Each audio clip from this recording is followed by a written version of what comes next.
नमस्कार, 4 TV news देख रहे हैं आप और मैं हूं आपके साथ शिवम दुबे।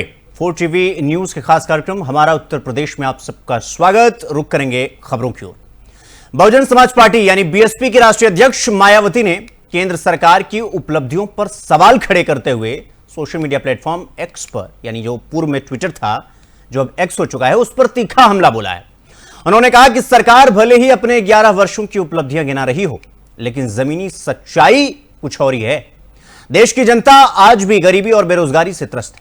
मायावती ने लिखा, सरकार भले ही बड़ी बड़ी बातें कर रही हो, लेकिन आम लोगों की जिंदगी में कोई खास सुधार नहीं हुआ है। महंगाई, बेरोजगारी और बदहाली ही आज की असली तस्वीर है। समय आने पर जनता इन सब बातों का जवाब देगी। बीएसपी प्रमुख के इस बयान को आगामी चुनाव की दृष्टि से महत्वपूर्ण माना जा रहा है। उन्होंने साफ संकेत दिया है कि उनकी पार्टी जनता की आवाज को बड़ी ही प्रमुखता से उठाएगी और जमीन से जुड़े मुद्दे को उठाती रहेगी।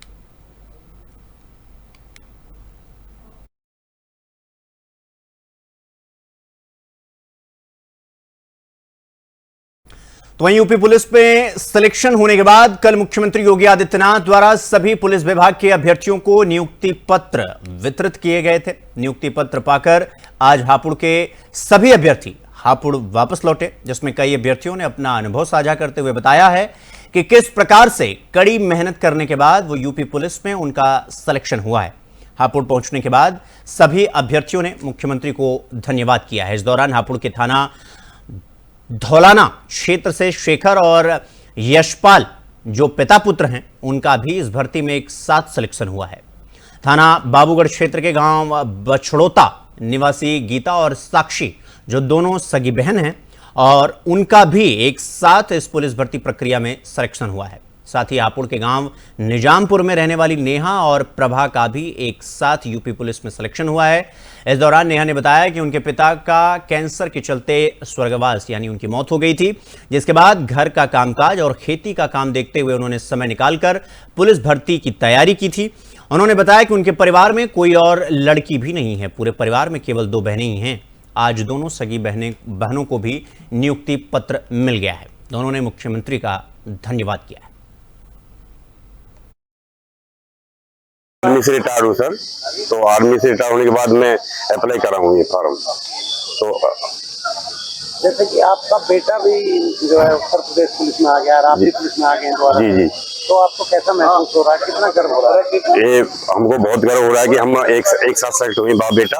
पोस्ट हापुड़ है हमारे और ग्राम निजामपुर है। हम कल लखनऊ गए थे। योगी आदित्यनाथ जी ने हमें जॉइन लेटर दिया था। हमें बहुत प्रसन्नता हो रही है क्योंकि 60,244 किसी भी निष्पक्षता से पूरी हुई है ये भर्ती। हम लखनऊ गए थे, माननीय मुख्यमंत्री जी की उन्होंने हमें नियुक्ति पत्र दिया है। हमें बहुत ही खुशी हो रही है। हम दोनों सगी बहनें हैं, हमारा दोनों का नंबर आया है। हम 2021 में हमारे पापा जी की डेथ हो गई थी। जो कुछ किया हमारी मम्मी ने किया है, यहाँ तक हमें संघर्ष किया है। और योगी जी ने 60,244 से भर्ती, इतनी बड़ी भर्ती निकालकर हमारे बहुत ही निष्पक्षता से ये भर्ती पूरी हुई है, तो हमें बहुत ही ज्यादा खुशी है। आर्मी से रिटायर हूँ सर, तो आर्मी से रिटायर होने के तो रुक करेंगे अगली खबर की ओर। मोदी नगर क्षेत्र और देहात में हो रही अनियमित और बेतरतीब विद्युत कटौती से नाराज ग्रामीणों और नगर पालिका सभासदों ने क्षेत्रीय विधायक डॉक्टर मंजू सिवाच और नगर पालिका अध्यक्ष विनोद वैशाली के माध्यम से अधिशासी अभियंता महेश उपाध्याय से नगर पालिका परिसर में समाधान बैठक की। ग्रामीणों का आरोप था कि बिना पूर्व सूचना यानी बिना किसी नोटिस के बिजली कटौती से उनका जनजीवन और कृषि कार्य बुरी तरीके से प्रभावित हो रहा है।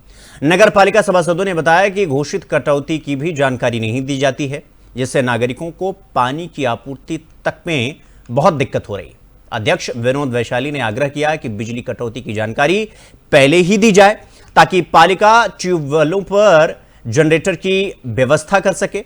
अधिशासी अभियंता महेश उपाध्याय ने सभी शिकायतें ध्यानपूर्वक सुनी और ये बताया कि नगर में नए फीडर स्थापित किए जा रहे हैं, जिन्हें जल्द ही शुरू किया जाएगा। इससे बिजली समस्या का समाधान संभव हो पाएगा। विधायक डॉक्टर मंजू शिवाच ने भी भरोसा दिलाया कि जल्द ही समस्या का स्थायी समाधान कराया जाएगा। जो ये 3-4 बार आंधी वगैरह आई है और थोड़ा हमारे कुछ बिजली घर उच्चीकृत हुए हैं, कुछ लाइन का जो लोड हेड शिफ्ट हुआ है। इस सारे प्रोसेस में कुछ जगह पे लाइट की बड़ी प्रॉब्लम हुई, जैसे कि शाहजहाँपुर विद्यापुर, वहाँ किसानों को पानी की प्रॉब्लम हुई कि बम्बे भर के पानी नहीं आ रहा है और लगभग आधे प्रेशर से पानी आ रहा है, उसमें ट्रांसफार्मर एडिशनल चाहिए। बिजली की सप्लाई कम से कम 8 घंटे लगातार एक स्ट्रेच में चाहिए, ये उनकी प्रॉब्लम थी। दूसरे जो हमारा लाइन पार का क्षेत्र है, तिबड़ा रोड, इंदिरापुरी, भूपिंदरपुरी वाला क्षेत्र जो है, इसमें समहाउ इन्होंने गदाना फीडर में जोड़ दिया। तो हमारे स्थानीय नागरिकों का कहना है कि जब तक ये गदाना फीडर में जुड़ा है तब से हमें गड़बड़ हो रही है। अच्छी पहल आ रही है, बिजली विभाग भी यहाँ, विधायक भी यहाँ है, जिनको समस्या वो भी यहाँ है, समाधान करने वाले भी हैं। तो ये बड़ा अच्छा आज पहल करी गई है। इसमें कुछ समस्याएं बिजली वालों ने हमें बताई, कुछ हमारे से उनको थी हमने बताई। जैसे तिबड़ा रोड का जो 35 फुटे रोड का है, ये कह रहे हैं कि अगर 4 पोल लग जाएंगे हमारा डिवाइड हो जाएगा, लेकिन वहाँ लोग लगने नहीं दे रहे, तब उसका सोल्यूशन निकालेंगे। देखिए, आज माननीय विधायक जी ने बहुत अच्छी पहल करी है, जनता के साथ वो भी बैठी है और बिजली विभाग को बैठाया है। ये अच्छी पहल है। हम तो जनता ही सुनते हैं, माननीय विधायक जी भी सुनते हैं, अपने अलग अलग सुनते हैं, लेकिन आज कोऑर्डिनेशन एक साथ हुआ है, एक साथ हम बैठे हुए हैं। तो माननीय विधायक जी को पता है हम क्या कर रहे हैं, उनको पता नहीं चाहिए, और माननीय विधायक जी की क्या अपेक्षाएं जनता के प्रति हैं और जनता हमसे क्या चाहती है, वो हमें आज बैठ के रिजॉल्व करने की कोशिश करी है। जो ये 3-4 तो इस बीच वृंदावन के विश्व प्रसिद्ध बांके बिहारी मंदिर को लेकर जारी विवाद ने अब और गंभीर रूप ले लिया है। मंदिर कॉरिडोर और ट्रस्ट के गठन के विरोध में मंदिर सेवायत परिवारों की महिलाओं ने प्रधानमंत्री नरेंद्र मोदी और मुख्यमंत्री योगी आदित्यनाथ को खून से 15 लेटर लिखे, यानी पत्र लिखे हैं। इन पत्रों में उन्होंने मांग की है कि बांके बिहारी मंदिर कॉरिडोर योजना और ट्रस्ट गठन पर तुरंत रोक लगाई जाए। सेवायत परिवारों और गोस्वामी समाज का कहना है कि यदि यह कॉरिडोर बना तो वृंदावन की पारंपरिक कुंज गलियां नष्ट हो जाएंगी और मंदिर के सेवायतों के पारंपरिक जो अधिकार हैं वो समाप्त हो जाएंगे। यह सिर्फ धार्मिक नहीं बल्कि सांस्कृतिक विरासत का भी मुद्दा है। पिछले 18 दिनों में गोस्वामी समाज लगातार विरोध प्रदर्शन कर रहा है, 18 दिनों से। तो वहीं स्थानीय प्रशासन प्रदर्शनकारियों से बातचीत कर समाधान निकालने का प्रयास भी कर रहा है। सेवायत परिवारों यानी सेवायत यानी कि जो लगातार सेवा कर रहे हैं, उन परिवारों का कहना है कि मंदिर की आत्मा यानी और परंपरा को बचाने के लिए वो आखिरी दम तक जरूर लड़ाई लड़ेंगे। आज हम सब ब्रजवासी महिलाओं ने, गोस्वामी परिवार हैं और सारे जो व्यापारी परिवार की बहुएं हैं, उन लोगों ने अपने खून से पत्र लिखा है मुख्यमंत्री जी को, प्रधानमंत्री जी को, कि वो जो ये अध्यादेश और जो इसका कॉरिडोर का जो लेकर आए हैं विचार, इस पर दोबारा से विचार विमर्श करें और बाकी सारी चीज़ों को एक बार गहनता से समझें कि यहाँ पर आएंगे, अगर जनता के लिए सुविधा करनी है करिए, लेकिन इस चीज़ की मनाही नहीं है, लेकिन और भी तरीके से आप सुविधाएं कर सकते हैं, उपलब्ध करा सकते हैं। सरकार की बात तो सरकार जाने, हम तो अपनी कहना चाहते हैं कि हम कॉरिडोर के विरोध में हैं, अध्यादेश के विरोध में हैं। हमें ठाकुर जी बसा के गए, हमें सरकार ने नहीं बसाया। हम ठाकुर जी की जगह पे रह रहे हैं, उन्होंने हमें बसाया है। यहाँ जहाँ जहाँ मंदिर है वहाँ मंदिर के कर्मचारी, सेवायत और मंदिर से संबंधित लोगों को ठाकुर जी घेरे में रखते हैं और किसी को अन्यथा नहीं रखते। उन्हीं की कृपा है हमारे ऊपर में, सरकार की नहीं है। सरकार तो बिगाड़ने के लिए तुली हुई है। सरकार ने कॉरिडोर सब जगह बनाए, कहीं उन्होंने कोई व्यवस्था नहीं की। उनके प्लेन में इंसान मर रहे हैं, उनके स्टेडियम में इंसान मर रहे हैं, उनकी कोई सुरक्षा नहीं है। आज हम सब ब्रजवासी महिलाओं ने, गोस्वामी परिवार हैं और सारे जो व्यापारी परिवार की। रुक करेंगे अगली खबर की ओर। अगली खबर महोबा से है, जहां शहर कोतवाली क्षेत्र के बजरिया चौकी के समीप एक मंदिर प्रांगण के सामने देसी शराब की दुकान का बोर्ड लगाए जाने पर विश्व हिंदू परिषद और बजरंग दल के कार्यकर्ताओं ने तीखा विरोध दर्ज कराया। जिला संयोजक मयंक तिवारी के नेतृत्व में कार्यकर्ताओं ने मौके पर पहुंचकर बोर्ड उखाड़ कर फेंक दिया और जमकर हंगामा भी किया। इस पूरी घटना का वीडियो सोशल मीडिया पर अब तेजी से वायरल हो रहा है, जिसके बाद प्रशासन हरकत में आ गया है। विरोध करने वालों का कहना है कि मंदिर के मुख्य द्वार के सामने शराब का बोर्ड लगाना हिंदू आस्था का अपमान है। समाज में इसको लेकर भारी आक्रोश है।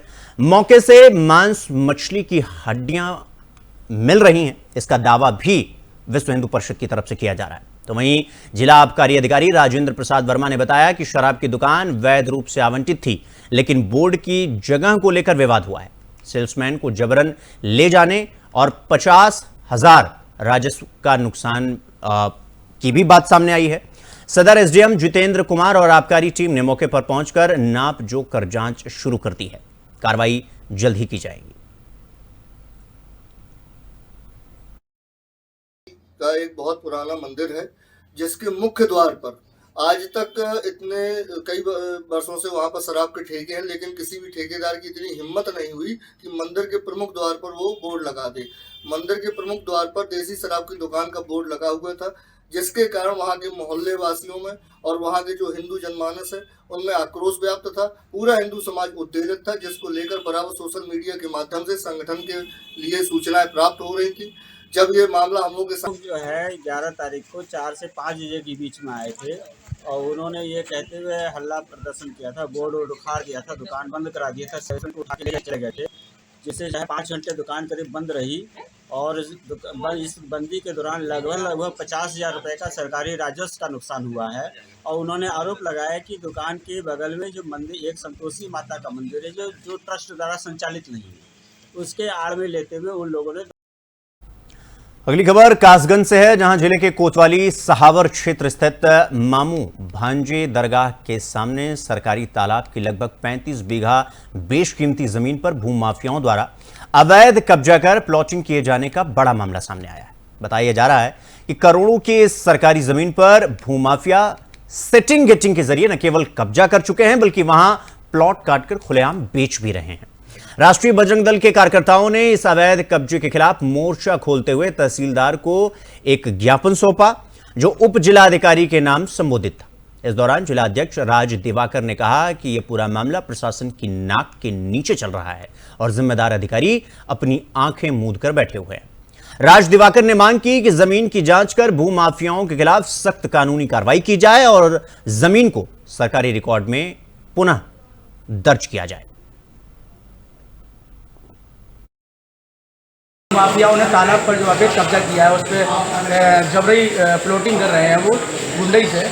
ये प्लॉटिंग रुकनी चाहिए, अन्यथा इस स्थिति में अगर नहीं रुकी तो राष्ट्रीय बजरंग दल जिला पे आंदोलन करेगा और इसका जिम्मेदार पुलिस प्रशासन और जांच होनी चाहिए और इसकी जांच होनी। कहा ये जाता है कि ये तालाब नहीं है, ज़मीन है, इसमें काफ़ी अधिकारियों से भी आप लोग अवगत हुए होंगे या नहीं हुए होंगे, उसको लेकर क्या कहेंगे? खैर हमने तो पहली बार दिया है, लेकिन ये सब जो है वो झूठ है, इसमें जांच होगी और पता चल जाएगा क्या जो भी होगा वो साफ आ जाएगा। ऐसे कौन से भूमाफिया हैं? ये जो भूमाफिया है वो तो सबको पता है, तहसीलदार को भी पता होगा और एसडीएम को भी पता होगा, जितने भी लोग सबको पता है। जब जांच होगी तो सारे भूमाफिया अपने आप निकल के बाहर आएंगे। माफियाओं ने तालाब पर जो अवैध कब्जा किया है उस पर जबरी प्लॉटिंग कर रहे हैं वो गुंडई से। ये प्लॉटिंग रुकनी चाहिए, अन्यथा इस स्थिति में अगर नहीं रुकी तो रुक करेंगे अगली खबर की ओर। अगली खबर बुलंदशहर से है, जहां जिले के जहांगीरपुर थाना प्रभारी शिव कुमार सैनी को लापरवाही के चलते एसएसपी दिनेश कुमार सिंह ने लाइन हाजिर कर दिया। यह कार्रवाई उस वायरल वीडियो के बाद हुई जिसमें एक युवक इंस्पेक्टर की सर्विस पिस्टल हाथ में लेकर रील बनाता हुआ नजर आ रहा है। इतना ही नहीं, एक अन्य वीडियो में वो युवक इंस्पेक्टर की टोपी पहनकर भी दबंगई करते हुए, यानी दबंगई दिखाते हुए सोशल मीडिया पर रील बनाता हुआ दिखाई दे रहा है। सर्विस पिस्टल जैसे हथियार को आम युवक के हाथ में देख सोशल मीडिया पर सवाल उठने लगे, जिसके बाद पुलिस महकमे में हड़कंप मच गया। एसएसपी ने इसे गंभीर सुरक्षा चूक मानते हुए तत्काल प्रभाव से एसएचओ शिव कुमार सैनी को लाइन हाजिर करने के आदेश दिए। मामले की विभागीय जांच शुरू कर दी गई है और युवक की पहचान कर उसके खिलाफ भी कार्रवाई करने की तैयारी की जा रही है।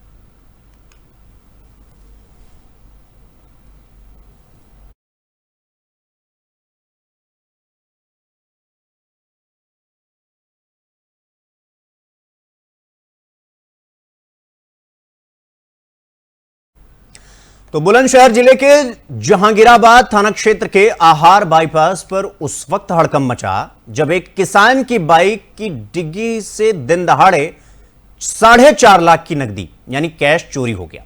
जानकारी के अनुसार पीड़ित किसान मोहनलाल, जिसका नाम है, वो जहांगीराबाद स्थित पंजाब एंड सिंध बैंक यानी पीएसबी से पैसे निकालकर गांव ककरई लौट रहा था। रास्ते में आहार बाईपास स्थित एक दुकान से फल खरीदने के लिए वो रुका और इस दौरान उसने बाइक सड़क के किनारे खड़ी कर दी और उसी वक्त अज्ञात चोरों ने डिग्गी से नकदी पार कर दी। जब किसान ने देखा कि डिग्गी खुली है और रुपए गायब, तो उसने तत्काल पुलिस को सूचना दी। घटना की गंभीरता को देखते हुए बुलंदशहर एसएसपी दिनेश कुमार सिंह समेत कई वरिष्ठ अधिकारी मौके पर पहुंचे और जांच शुरू की। पुलिस ने आसपास लगे सीसीटीवी कैमरों की फुटेज खंगालनी शुरू कर दी। पुलिस मामले को संदिग्ध मानकर जांच पड़ताल शुरू कर दी है, जांच पड़ताल कर रही है और जल्द ही आरोपियों की गिरफ्तारी करने का दावा भी पुलिस कर रही है।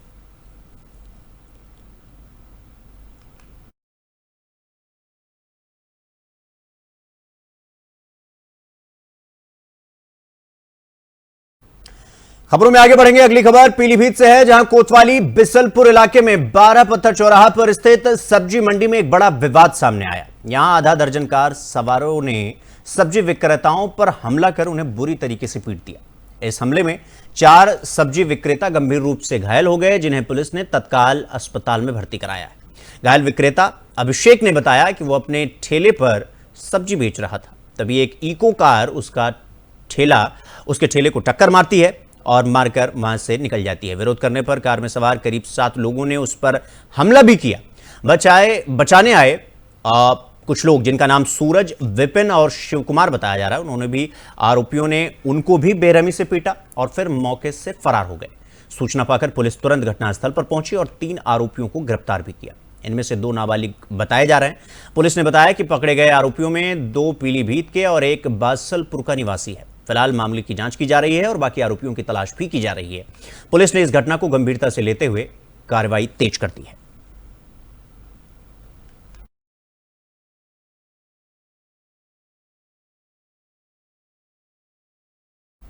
तो वहीं बरेली शहर में लगातार हो रही लूट और छिनैती की घटनाओं पर रोक लगाने के लिए पुलिस ने ऑपरेशन लंगड़ा के तहत बड़ी कार्रवाई करते हुए 3 बदमाशों को मुठभेड़ के बाद गिरफ्तार कर लिया। पकड़े गए बदमाशों की पहचान अयान, इमरान और अबरेज के रूप में हुई है, जो एक ही मोटरसाइकिल पर सवार होकर घटनाओं को अंजाम दिया करते थे।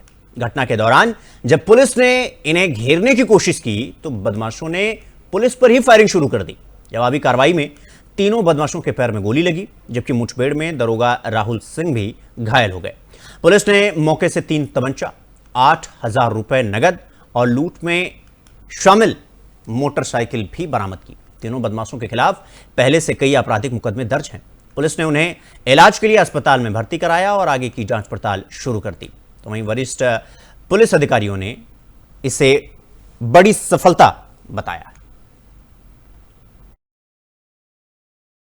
आज दिनांक 16/6/2025 को शाम 7 बजे के करीब थाना सुभाष नगर करगना चौकी क्षेत्र में चेकिंग कर रही पुलिस टीम को सूचना मिली कि लूट करने वाले 3 बदमाश एक मोटरसाइकिल पर सवार होकर आ रहे हैं। चेकिंग के दौरान एक मोटरसाइकिल पर सवार 3 संदिग्ध व्यक्ति पुलिस को देखकर भागने लगे। पीछा करने पर यह लोग मदर्स पब्लिक स्कूल के पास फरीदापुर की ओर जाने वाले खड़ंजे पर मुड़ गए और रोके जाने पर पुलिस पर फायरिंग करने लगे। आत्मरक्षार्थ पुलिस की जवाबी फायरिंग में एक बदमाश के बाएं पैर में गोली लगी, जिसका नाम अयान पुत्र बबलू खान निवासी जगतपुर गोटिया थाना बरादरी है। इसके 2 अन्य साथी बदमाश कॉम्बिंग के दौरान गिरफ्तार किए गए, जिनके नाम अवरेज पुत्र आबिद अली, इमरान पुत्र इकबाल हुसैन निवासी चिनटा थाना। तो वहीं मुठभेड़ के दौरान जहर खुरानी गैंग के वांछित अभियुक्तों को पुलिस ने गिरफ्तार किया है। भागने के प्रयास पर पुलिस पर अभियुक्तों ने पूरी ताकत झोंकी और जवाबी फायर में अभियुक्त के पैर में गोली लगी। एसओजी और कोतवाली देहात पुलिस ने मुठभेड़ के दौरान अभियुक्तों को गिरफ्तार किया है। 4 वांछित अभियुक्तों को एसओजी और पुलिस ने गिरफ्तार किया है। जहर खुरानी गैंग के लोग ई रिक्शा चालकों को अपना निशाना बनाया करते थे अधिकतर, और रात को कोल्ड ड्रिंक में नशीला पदार्थ पिलाकर आरोपी लूटपाट की घटना को अंजाम दिया करते थे। गिरफ्तार अभियुक्तों के पास से 2 ई रिक्शा, 7 बैटरी और 1 अवैध तमंचा, 2 जिंदा कारतूस भी बरामद किए गए हैं। तो ये बड़ी खबर हम आपको बता रहे हैं। जहर खुरानी गैंग के 4 वांछित अभियुक्तों को पुलिस ने गिरफ्तार किया है। इसमें पूरे मामले में पुलिस को बड़ी सफलता हासिल हुई है। आपको बता दें कि ये कोल्ड ड्रिंक में नशीला पदार्थ पिलाकर घटना को अंजाम दिया करते थे, यानी लूटपाट किया करते थे, और इनके पास से बैटरी और कुछ अवैध असलहे भी बरामद किए गए। जनपद बांदा प्रभारी निरीक्षक कोतवाली देहात और जनपद की एसओजी टीम के द्वारा चैतारा के जंगलों में मुठभेड़ में 4 अभियुक्तों को गिरफ्तार किया गया है। इसमें अखिलेश सिंह, रिंकू सिंह, राकेश सिंह जो ग्राम पिस्ता थाना बिसंडा के रहने वाले हैं, और एक चौथा उमेश कुमार वर्मा जो अतर्रा का रहने वाला है, इनको गिरफ्तार किया गया है। इसमें मुठभेड़ में अखिलेश सिंह के पैर में गोली लगी है, उसको उपचारार्थ जिला अस्पताल में भेजा गया है, उसकी हालत खतरे से बाहर है। ये जो पूछताछ में जो जानकारी मिली है, ये चारों अभियुक्त जहर खुरानी का काम करके ई रिक्शा को छीन लेते थे। इनमें इनके द्वारा 3 घटनाएं की गई हैं, कोतवाली नगर में, कोतवाली देहात में और अतर्रा में। इनके कब्जे से 2 चोरी के रिक्शे, 7 अदद चोरी की बैटरियां तथा इसके अखिलेश सिंह के कब्जे से एक अवैध असलाह तथा कारतूस बरामद हुए हैं। ये जो अखिलेश सिंह है, इसका करीब जनपद बांदा प्रभारी निरीक्षक कोतवाली देहात और जनपद की एसओजी टीम के द्वारा तो अब रुक करेंगे अगली खबर की ओर। कानपुर में डीसीपी साउथ के नेतृत्व में गोविंद नगर पुलिस और क्राइम ब्रांच की टीम को बड़ी सफलता मिली है। सराफा व्यापारी से रंगदारी मांगने और उसके घर पर फायरिंग करने वाले बदमाशों से गुजैनी अंडरपास क्षेत्र में पुलिस की मुठभेड़ हो गई। चेकिंग के दौरान जैसे ही पुलिस ने बाइक सवार संदिग्धों को रोका तो बदमाशों ने पुलिस पर फायरिंग कर दी। हालांकि जवाबी कार्रवाई में एक बदमाश के पैर में गोली लगी, जिसे पकड़ लिया गया, जबकि दूसरा मौके से फरार हो गया। घायल बदमाश को अस्पताल में भर्ती कराया गया है। पुलिस ने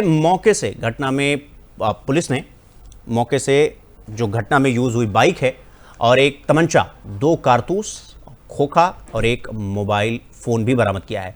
बताया तो यह भी जा रहा है कि बदमाशों ने कुछ दिन पहले एक सराफा व्यापारी के घर पर फायरिंग करके 5 लाख रुपए की रंगदारी मांगी थी। पुलिस अब फरार आरोपी की तलाश में दबिश दे रही है। दिनांक 8/6/2025 को गोविंद नगर थाना क्षेत्र के रहने वाले एक व्यापारी अनिल गुप्ता, जिनकी बिल्हौर में ज्वेलर्स की शॉप है, वो जब अपनी दुकान बंद करके बिल्हौर से अपने घर की तरफ आ रहे थे तो रास्ते में बाइक सवार 2 बदमाशों ने उनका पीछा करना शुरू किया था और रास्ते में ही उनको 1 से 2 बार कॉल भी की, लेकिन बात नहीं हो पाई थी। जब अनिल गुप्ता अपने घर पर कार से उतर करके अपने घर के अंदर जा रहे थे, तभी 2 बदमाश बाइक से आए और उन्होंने उनके ऊपर फायर किया। दिनांक 8/6/2025 को गोविंद नगर थाना क्षेत्र के रहने वाले एक व्यापारी अनिल गुप्ता, जिनकी बिल्हौर में ज्वेलर्स की शॉप है। रुक करेंगे अगली खबर की ओर। अगली खबर फिरोजाबाद से है, जहां थाना शिकोहाबाद क्षेत्र में पुलिस और एसओजी की संयुक्त टीम को बड़ी सफलता मिली है। आपको बता दें कि पुलिस ने मुठभेड़ के बाद 4 वांछित अपराधियों को गिरफ्तार कर लिया है, जो हाल ही में लूट की घटनाओं में शामिल थे। मुठभेड़ के दौरान आरोपी दानिश उर्फ गौतम के पैर में गोली लगी, जिसे उपचार के लिए अस्पताल में भर्ती करवाया गया है। पकड़े गए अन्य आरोपियों की पहचान फरमान उर्फ गूंगा, सादिक उर्फ पप्पू और गुलफाम उर्फ रफल के रूप में हुई है। ये चारों 14 जून को एक युवक से उसकी बकरियां छीनकर स्विफ्ट गाड़ी में फरार हो गए थे। पीड़ित की शिकायत पर पुलिस ने गंभीरता से कार्रवाई शुरू की और चारों अभियुक्तों पर पहले से कई आपराधिक मामले दर्ज भी हैं। एसओजी और सर्विलांस टीम की तत्परता से यह मुठभेड़ शिकोहाबाद क्षेत्र में हुई और पुलिस ने इनके कब्जे से चोरी की गई बकरियां, एक अवैध हथियार और वाहन भी बरामद किया है। पुलिस अब आरोपियों से पूछताछ कर अन्य मामलों की भी जांच कर रही है।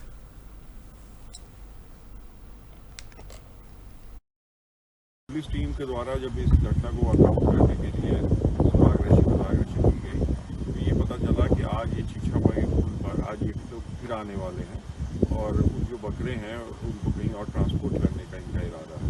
इस सूचना पर पुलिस टीम के द्वारा यहाँ पे चेकिंग आरम्भ करी गई। एक स्विफ्ट गाड़ी आती हुई दिखाई दी। पुलिस टीम ने उसको रोकने का इशारा किया तो उसमें पहले बदमाशों के द्वारा उतर करके पुलिस टीम पर फायर किया गया। पुलिस टीम के द्वारा भी आत्मरक्षा जवाबी फायरिंग करी गई, जिसमें से कि एक गोली दानिश नाम के बदमाश के पैर में लगी है तथा इसके 3 अन्य साथी भी पकड़े गए हैं, जिन्होंने की बकरे जो है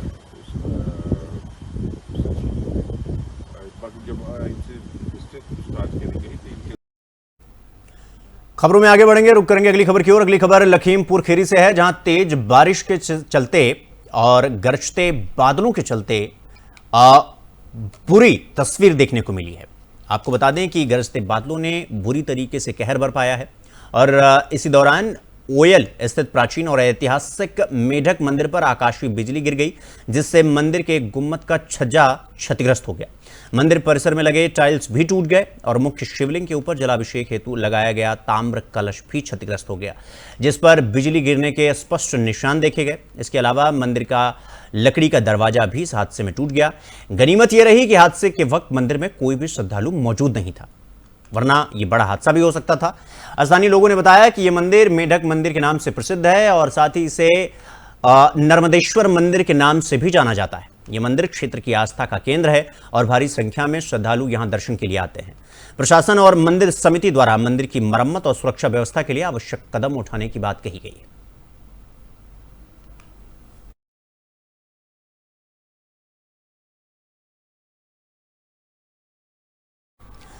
तो हमारा खास बुलेटिन हमारा उत्तर प्रदेश में फिलहाल अभी के लिए बस इतना ही। देश और दुनिया की तमाम खबरों को देखने के लिए देखते रहिए 4TV न्यूज़। नमस्कार।